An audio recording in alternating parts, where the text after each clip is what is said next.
안녕하세요. 안과의사 이창욱입니다. 이제 동물의 눈, 동물의 시력 3편입니다. 오늘부터 언급하는 동물들은 해부학적 시력이 대부분 한 자릿수 CPD입니다. 소수 시력으로 환산하면 다 0.1 미만이고요. 인간 세상에서는 법적으로는 시각장애에 해당하는 수준이죠. 그래서 지금부터는 더 이상 시력의 순위를 매길 필요는 없을 것 같아요. 그래서 생물별로, 분류별로 한번 시력을 살펴보겠습니다. 우선 지난번에 포유류 중에 빠뜨린 몇몇 동물들에 대해 말씀드릴게요. 토끼, 우리가 흔히 집토끼라고 하는 굴토끼는 2에서 6 CPD의 시력을 가지고 있습니다. 대신 토끼도 시야가 매우 넓어서 거의 360도를 다 볼 수 있다고 합니다. 우리가 토끼라고 하면 새하얀 털에 빨간 눈을 가진 그런 토끼를 흔히들 생각하는데 실제로는 색을 가진 토끼들이 더 많습니다. 그리고 그냥 하얀 종도 있지만 알비노 유전자 때문에 하얀 개체들이 많죠. 이런 알비노 개체들은 몸 전체에 멜라닌 색소가 없기 때문에 홍채에 있는 혈관이 비쳐서 눈도 새빨갛게 보입니다. 시력도 굉장히 떨어지고 새하얀 몸이 포식자들의 눈에 더 잘 띄기 때문에 생존에는 불리하거든요. 하지만 일부 굴토끼 종에서는 이 알비노 유전자가 우성이라서 일반 개체보다 알비노 개체가 더 많다고 합니다. 아마 굴토끼들은 굴 속에서 생활하니까 이 새하얀 몸이 생존에 큰 지장을 주지 않아서 그런 것으로 추정됩니다. 그리고 쥐는 일반적인 색깔 있는 쥐, 피그멘티드 렛이 1.7 CPD, 귀엽게 생긴 디어 마이스 레트가 1.57 CPD입니다. 그리고 실험용으로 많이 쓰이는 알비노 레트는 0.57 CPD라고 합니다. 이 쥐와 토끼는 의학 연구에서 많이 사용하는 실험동물이라서 한번 소개를 했습니다. 특히 안과에서 안약이나 각막 연구를 할 때는 토끼를 많이 사용합니다.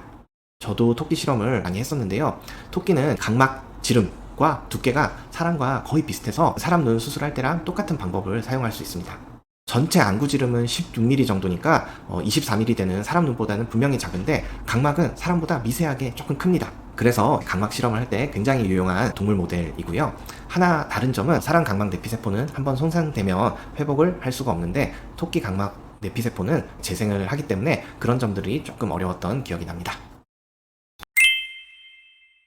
그리고 다음으로는 몸집이 크지만 의외로 시력이 나쁜 포유류들을 말씀드리겠습니다. 점박이 바다표범, 하버실은 3.6 CPD입니다. 바다표범, 물범, 해표 다 같은 말이고요. 눈이 엄청 크고 귀여운데 시력은 생각보다 좋지 않은 것 같습니다. 토끼랑 비슷한 수준이죠. 그 다음은 스텔라 씨 라이언, 바다사자입니다. 시력은 4.2 CPD입니다. 그리고 박쥐도 포유류죠. 옛날 사람들은 박쥐가 깜깜한 밤에 잘 돌아다니니까 눈이 아주 밝다고 생각해서 밝은 쥐, 박쥐라고 이름을 붙였다고 합니다. 하지만 눈이 밝은 편도 아니고요. 심지어 쥐가 아닙니다. 쥐는 포유강의 설치목인데 박쥐는 포유강의 박쥐목입니다. 아주 잘못된 네이밍이죠. 어쨌든 박쥐 중에서 시력이 가장 좋은 작은 주머니 날개 박쥐는 1.4 CPD 의 시력을 가지고 있고요. 시력이 가장 나쁜 갈색 박쥐는 0.17 CPD라고 합니다. 박쥐는 이렇게 시력이 좋지 않은데도 어둠 속에서 잘 날 수가 있는데 그 이유는 시력보다는 초음파로 주변을 탐지할 수 있기 때문입니다. 우리 귀로는 들리지 않는 초음파가 반사돼서 돌아오는 감각을 느끼는 것이라고 하죠.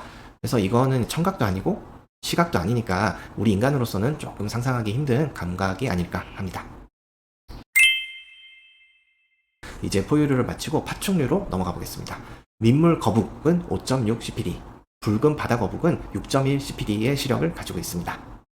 뱀 중에서는 미드랜드 밴디드 워터 스네이크 시력이 4.25 CPD로 가장 좋습니다. 뱀 중에서는 조금 특이한 시각 기관을 가진 종이 몇몇 있는데요. 올리브 바다뱀은 꼬리 끝에 눈이라고 하기는 조금 부족하지만 빛을 감지할 수 있는 광수용체가 달려 있습니다. 이 뱀은 동굴 속에 숨었을 때 꼬리가 빠져나와서 포식자에게 들키는 것을 방지하기 위해서 꼬리 끝에 빛을 감지할 수 있는 센서가 달려있다고 합니다. 그리고 방울뱀은 눈과 코 사이에 적외선을 감지할 수 있는 털세포가 있습니다. 약 1m 거리에 있다면 0.001도의 온도 변화도 감지할 수 있을 정도로 아주 정밀한 감각기관이라고 합니다. 우리가 체온을 가진 동물이라면 아무리 위장을 하고 있더라도 쉽게 찾아낼 수 있다고 합니다. 프레데터라는 영화에 나오는 외계인이 이런 적외선 시각을 가지고 있었죠. 영화에서도 적외선 시각이 사냥이라는 목적에 굉장히 최적화된 것으로 묘사가 됩니다.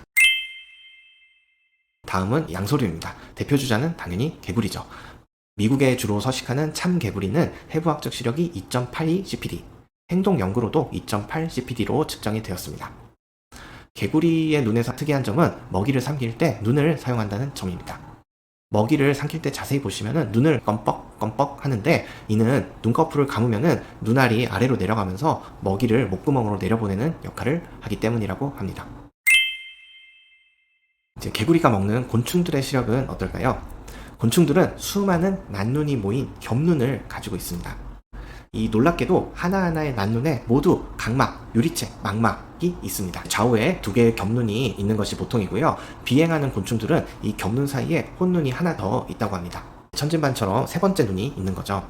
그리고 이 혼눈은 빛의 방향을 감지해서 3차원적인 이동을 도와준다고 합니다. 곤충 중에 가장 높은 시력을 가지고 있는 친구는 잠자리입니다.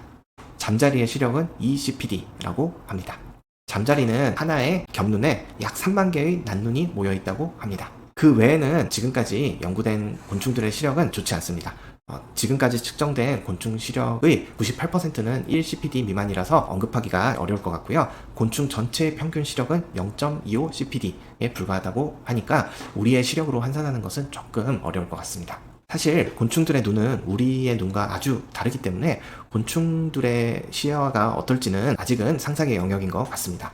겹눈은 물체의 자세한 형태를 살피기에는 적합하지 않지만 빠른 움직임을 포착하는 능력은 뛰어나다고 합니다. 대상이 움직이면 수백 개의 난눈의 시각 정보가 연속적으로 지나가기 때문에 그렇다고 하네요. 그리고 거미의 눈은 어떨까요? 일단 거미는 여러분 곤충이 아닙니다. 곤충은 머리, 가슴, 배로 나누어지는데 거미는 머리와 가슴이 하나로 합쳐져 있습니다. 그리고 곤충은 다리가 6개이지만 거미의 다리는 8개이죠. 특이하게 거미는 눈도 8개입니다. 중앙에 위치한 한 쌍의 눈은 시력이 좋고 자유롭게 움직일 수 있다고 합니다. 하지만 시야가 매우 좁은 대신에 주변에 위치한 보조눈, 3쌍의 보조눈이 넓은 시야를 보완해준다고 합니다. 신기하게도 거미의 눈은 곤충의 눈과는 또 달라요. 이런 겹눈이 아니라 우리들의 카메라 눈에 가까운 구조라고 합니다. 다만 우리 카메라 눈처럼 수정체 두께를 조절해서 초점을 맞추는 방식은 아니고요. 눈 속에 여러 겹의 망막이 있어서 거리에 따라서 적절한 망막을 이용해서 대상을 본다고 합니다. 그래서 거미는 몸집이 굉장히 작지만 이 몸집에 비해서는 굉장히 높은 시력을 가지고 있습니다. 우리가 자연 다큐멘터리에서 가장 똑똑한 거미로 소개된 적이 있는 깡충거미는 13CPD의 시력을 가지고 있다고 합니다. 이 정도면은 개와 고양이와 비슷한 시력이죠. 네, 오늘 동물의 시력 3편은 여기까지고요. 이제 다음 4편에서는 물속에 사는 동물들을 소개해 드리려고 합니다. 물속에서도 의외로 시력이 좋은 생물들이 많이 있기 때문에 다음 편도 기대해 주십시오. 끝까지 시청해 주셔서 감사합니다.